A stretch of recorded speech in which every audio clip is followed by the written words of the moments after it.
Hello dear students, welcome once again, and in this video we will read our remaining part of chapter 9 in civics, a shirt in the market, and we are on the paragraph the garment exporting factory near Delhi.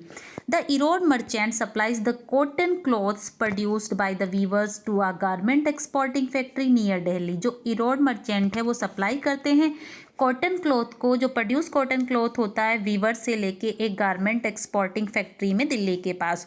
The garment exporting factory will use the cloth to make shirt. और ये garment exporting factory उस कपड़े का इस्तेमाल shirt बनाने में करती है. The shirts will be exported to foreign buyers. और ये शर्ट फॉरेन बायर्स को विदेशों में भी बेची जाती है, एक्सपोर्ट की जाती है. Among the foreign buyers are business persons from the US and Europe who run a chain of stores. जो फॉरेन बायर्स होते हैं उनमें बिजनेस पर्सन भी होते हैं यूएस और यूरोप के, जो एक इन स्टोर्स की एक चेन को चलाते हैं. These large store do business strictly on their own terms. और ये जो बड़े बड़े स्टोर्स होते हैं ये अपने बिजनेस को अपने टर्म्स पर चलाते हैं. They demand the lowest price from the supplier. ये अपनी डिमांड बहुत कम कीमतों पे सप्लायर से पूरी कराते हैं. In addition they set high standard for quality of production and timely delivered.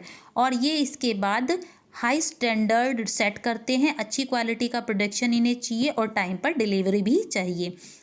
Any defect और delay in delivery is dealt with strictly. और अगर किसी भी तरह का डिफेक्ट या डिले देरी हो जाती है डिलीवरी में तो वो इसके साथ सख्ती का रुख अपनाते हैं. So the exporter tries his best to meet the condition set by this powerful buyers. इसलिए जो एक्सपोर्टर होते हैं, एक्सपर्टरीज होते हैं, वो अपनी पूरी मेहनत के साथ जो कंडीशन ये फॉरेन बायर्स या बिजनेस पर्सनस लगाते हैं, ये पावरफुल बायर्स लगाते हैं, उन कंडीशंस को पूरा करने के लिए, उनको फुलफिल करने के लिए अपना पूरी मेहनत लगा देते हैं. Faced with such pressures from the buyers the garment exporting factories in turn try to cut cost.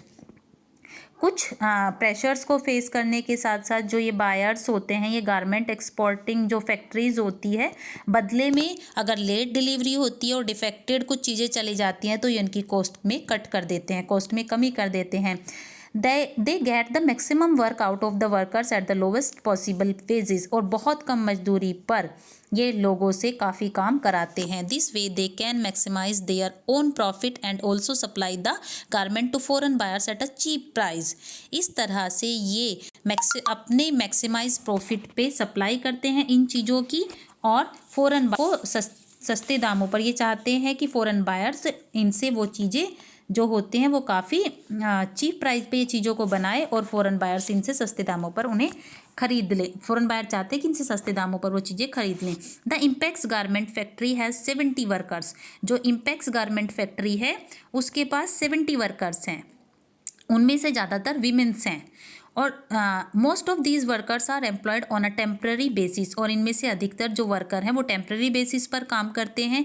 इसका मतलब है कि when ever the employer feels that a worker is not needed. जब भी जो एम्प्लॉयर होते हैं उनको फील होता है कि इस वर्कर की ज़रूरत नहीं है तो उसको ये काम से निकाल देते हैं. Workers wages are fixed according to their skills. और जो वर्कर्स होते हैं उनकी जो मजदूरी होती है वो उनकी स्किल्स के अकॉर्डिंग तय कर दी जाती है, फिक्स कर दी जाती है. The highest paid among the workers are the tailor who get about 3000 per month. और सबसे ज़्यादा जो पे किया जाता है इन वर्कर्स के बीच में से वो टेलर को होता है, जो सिलाई का काम करते हैं, और उसको 3000 पर मंथ दिया जाता है. Womens are employed as helpers for thread cutting. Womens की जो विमेंस होती है वो इन एम्प्लॉयज़ की हेल्प करती है, जैसे थ्रेड कटिंग में, बटनिंग में, आयरनिंग में और पैकेजिंग में. These jobs have the lowest wages. और इस नौकरी की सबसे कम मजदूरी या सबसे कम तनख्वाह होती है. Now we will discuss the shirt in the United State. एक इंडिया में रेडी हुई एक शर्ट जब एक्सपोर्ट होके यूनाइटेड स्टेट में जाती है तो उसकी कितनी वैल्यू बढ़ जाती है. और एक जो लोकल वीवर होता है वो उसे 200 में कपड़ा वो 100 रुपीज़ पर मीटर कपड़े के हिसाब से वो उसको सेल करता है एक एक्सपोर्ट एक उसको मर्चेंट को, और मर्चेंट उसे फैक्ट्री में 200 पर मीटर के से सेल कर देता है। लेकिन उसी कपड़े से एक शर्ट जब रेडी हो जाती है तो वो शर्ट मार्केट में 2000 रुपीज़ की भी बिक जाती है, अगर वो उस पर एक ब्रांड का टैग लग जाता है।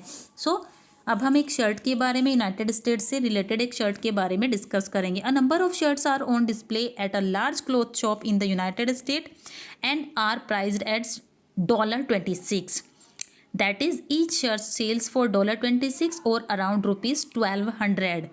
एक डिस्प्ले पे एक शर्ट लगी हुई है कपड़े की एक शॉप में यूनाइटेड स्टेट में, और उस पर प्राइस लिखा हुआ है $26। इट मीन्स शर्ट की जो सेलिंग प्राइस है वो है $26, या फिर ये नियर अबाउट 1200 रुपीज़ के अराउंड है। If we see the shirt, the picture of the shirt shown in the side, we can fill this blanks. The business person purchased the shirt from the garment exporter of the Delhi. कितने rupees में purchase करता है? सिर्फ 200 rupees पर shirt. Then he spent ₹100 for advertising in the media. 300 rupees for advertising in the media and another ₹100 per shirt on storage, display and all other charges. Thus the cost of this person is ₹600 profit when he sell the shirt for ₹1200. ₹600 is his profit on one shirt. 600 रुपये के profit से इस shirt को ये बेचता है। If he is able to sell a large number of shirt his profit will be higher. और अगर ये बहुत बड़ी संख्या में इन शर्ट्स को बेचने में सक्षम हो जाता है, सफल हो जाता है, तो इसका प्रॉफिट और भी ज़्यादा होगा। The garment exporter sold the shirt eight ₹200 पर पीस। जो गारमेंट एक्सपोर्टर होते हैं वो एक शर्ट को 200 रुपये पर शर्ट की कीमत पर बेचते हैं। द क्लोथ एंड जो दूसरा रॉ मटेरियल कॉस्ट होता है वो सिर्फ 70 रुपीज़ पर शर्ट पड़ता है। जो वर्कर्स होते हैं उन्हें सिर्फ 15 रुपीज़ पर शर्ट मिलता है, और जो कॉस्ट है उसके ऑफिस में आने के बाद 15 पर शर्ट होती है। जो ऑफिस में बैठने वाले वो 15 रुपये एक शर्ट पे कमाते हैं। अगर हम इस तरह से कैलकुलेट करें तो जो गारमेंट एक्सपोर्टर है उसको सबसे ज़्यादा प्रॉफिट होता है, वो 1200 में उस शर्ट को बेच रहा है दूसरी जगह पर लेके। Now we will discuss that who are the gainer in the market. A chain of markets link the producer of cotton to the buyer at the super market.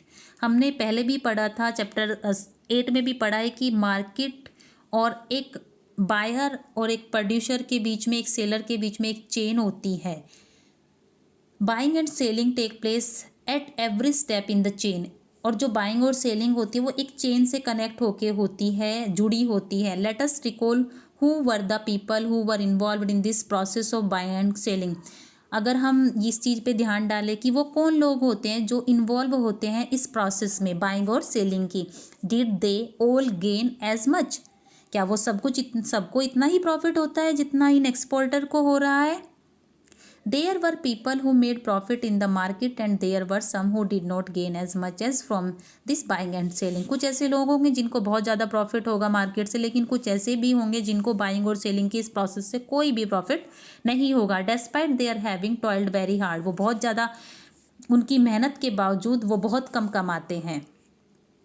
तो सारा प्रॉफिट जो बड़ी बड़ी कंपनीज, फैक्ट्रीज़ होती हैं, बड़े बड़े exporter होते हैं, या फिर सुपरमार्केट में जाने के बाद जो ब्रांडेड शोरूम होते हैं वो सारा प्रॉफिट ले जाते हैं। उन वीवर्स और उन जो लेबर होते हैं उनको किसी भी तरह का कोई प्रॉफिट नहीं होता।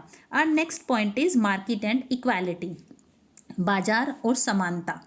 जो फॉरेन बिजनेस पर्सन होते हैं वो काफ़ी बड़ा प्रॉफिट कमाते हैं मार्केट से। इसके कंपैरिजन में जो गारमेंट एक्सपोर्टर होते हैं उन्हें केवल मॉडरेट प्रॉफिट होता है।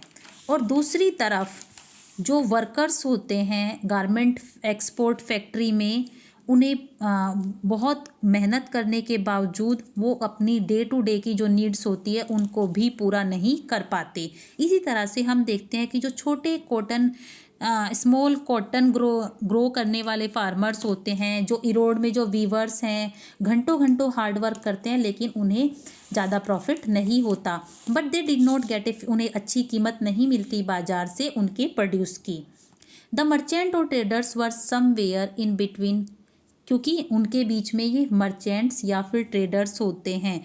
Compare to the weavers they have earn more, weavers के कंपैरिजन में ये ज़्यादा कमाते हैं बहुत, और इनसे भी ज़्यादा एक्सपोर्टर कमाते हैं। इस तरह से हर कोई इक्वली गेन नहीं करता मार्केट से, हर किसी को मार्केट से सेम प्रॉफिट नहीं होता।